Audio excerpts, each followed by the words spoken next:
Investing News Network, and we're here at PDAC in Toronto. I'm here today with Bart Melek, Director and Global Head of Commodity Strategy at TD Securities. How's the conference for you today? It's going quite well, thank you very much. So we've seen a lot of volatility with the gold price in recent weeks. What can we expect gold to do this year? Well, we have seen a lot of volatility, and there are several reasons for that, but probably the biggest driver of vol has been the realization by the marketplace that the Federal Reserve may be a little bit more hawkish than I think many had expected not that long ago. And that's a function of the U.S. economy probably doing better than many thought. And that is to some extent being driven by very favorable tax treatment of corporations in the United States and just decent consumer appetite for consumption. Is that related to Trump's tax reform as well, the bill that was passed in December of last year? I think that is part of the optimism out there. Certainly not necessarily the central bank doesn't necessarily agree that will be inflationary, but you have to think that tax cuts on the corporate side will help to drive investment and probably on the margin help economic growth at a time where U.S. employment is pretty much at full capacity and we are starting to get concerned about potential inflationary pressures. So with monetary policy, how long can we expect the tightening to last? Is that just going to be this year or kind of into next year? Well, we think that we will be seeing 3-4 hikes this year, maybe 1 or 2 next year. If anything, we are probably coming towards the end of the tightening cycle as we move into 2018 rather than the beginning of it. And that's what makes us somewhat optimistic about the future for gold. Meanwhile, in the short run, we're looking at range-bound trading. We see better times ahead in the latter part of the year as the U.S. dollar weakens. And we've seen silver underperform gold. There's a wide margin between the two metals. What can we expect silver to do? Well, silver has been underperforming gold. The gold-silver ratio has been, quite disappointing. For the most part, we think the precious metals environment is conducive to a better silver environment.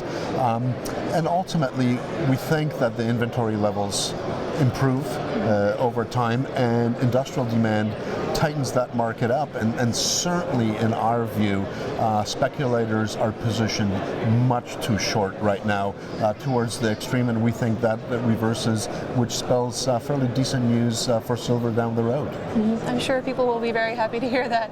What's your thoughts on the gold versus cryptocurrency debate? Well, I'm a bigger fan of gold rather than cryptocurrencies. It's not really in my area of expertise, but if you're thinking of some sort of a massive calamity where the normal structures break down, I think I'd rather have physical rather than rely on electronic systems to provide, security for me. What about some of these gold-backed cryptocurrencies, silver-backed? What do you see happening there? Is that going to work? Well, certainly, I'm probably in no way qualified to see if it's going to work, but seems quite fashionable at the moment, and Svaldi has, that's all for my wisdom on that subject. And what about some of the other precious metals? So Palladium and platinum, for example. It's kind of a tale of two different markets. One is in deficit, one is oversupply. What can you see happening? Maybe let's start with platinum. What do you see for the outlook for platinum? Well, we're a little bit out of consensus for platinum. We actually think in relative terms it will ultimately start to outperform palladium.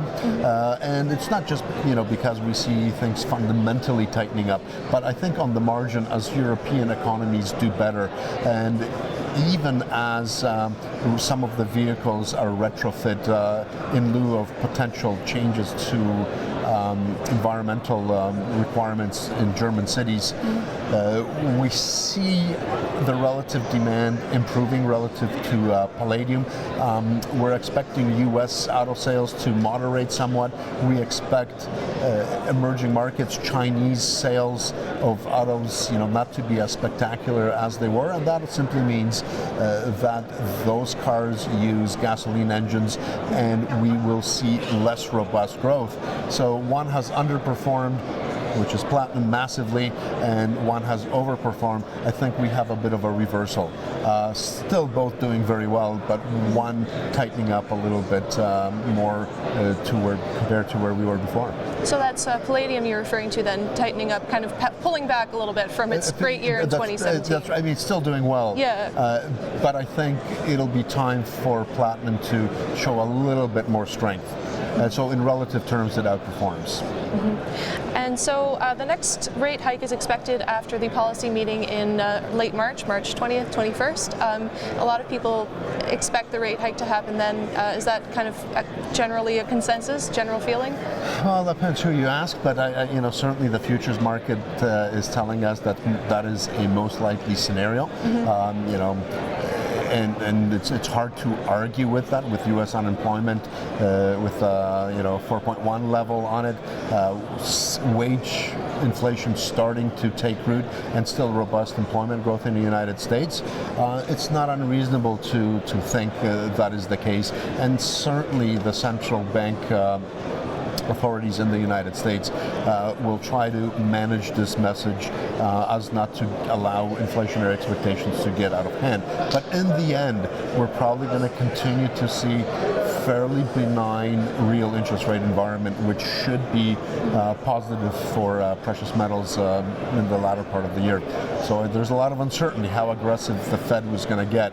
In the end, we don't think they're going to get overly restrictive.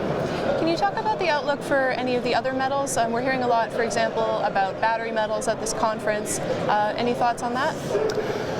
Well, certainly we cover nickel, zinc, we cover copper, aluminum. Mm-hmm. For the most part, we are fairly optimistic that it's going to be a decent year for base metals and industrial metals broadly. Reason being is we are approaching the late cycle of economic growth, and typically that bodes well for demand. But very differently from previous times, we really have not seen very much capital investment in capacity. And assuming this cycle continues in its expansionary phase, it's going to be tough to balance this market from primary sources. What that means is almost across the board, certainly for zinc, lead, and copper, these markets will tighten up and probably have a positive impact on prices. Prices still are not at levels for a metal like copper that will aggressively incentivize new capacity, and new capacity will have to come. And what about some of the reforms we're seeing in the U.S., some of the changes, in particular, what was getting a lot of reaction is Trump's steel and aluminum tariffs. So, how do you think that will impact things? Well, I recently published a piece on that. I think I titled it, "It's bad news all around," and I stick to that view. There are many dangers that type of trade policy represents. It is beggar thy neighbor policy. One, it would increase prices of these metals in the United States, make exporting manufacturing industries less competitive than they are now. Certainly in other parts of the world, it would bias prices to the downside. But the real danger here is the potential for tit-for-tat trade retaliation. The United States imposes tax on their partners and allies. They retaliate, Americans retaliate back, and certainly it could lead to no good outcomes at all. We've had a taste of it in 1929. That was part of the reason why we moved into the Great Depression. We certainly don't want to follow that path again. We certainly hope that the United States reconsiders that policy and it's done. It certainly wouldn't be good news for Canada. It certainly wouldn't. Many observers have been quoted and cited as saying that the United States has targeted China but hit Canada instead. We are the biggest source of these metals to the United States, representing the biggest market share. China is a very small component of these imports into the U.S. relative to Canada anyway, and certainly since we are a primary producer and a major exporter, it would hurt Canada. Would incidentally hurt U.S. producers as well, because in the terms of steel, they ship as much as we ship to them. In fact, they actually have a $2 billion surplus, I think, with Canada. If Canada takes similar actions, it would be bad for both sides. So not a good policy from my perspective. Mm-hmm. And what else should investors look out for in terms of possible geopolitical risks in 2018 and going forward? Well, certainly.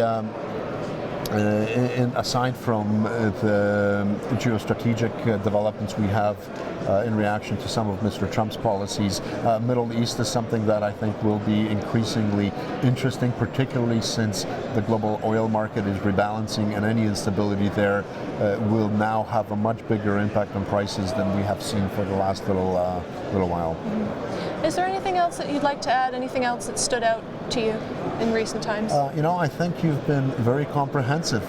There's at this point nothing that comes to mind. Thank you. Okay, awesome. Thank you. Thank you. I'm Melissa Shaw with the Investing News Network, and we're here with Bart Melek, Director and Global Head of Commodity Strategy at TD Securities, and we're at PDAC.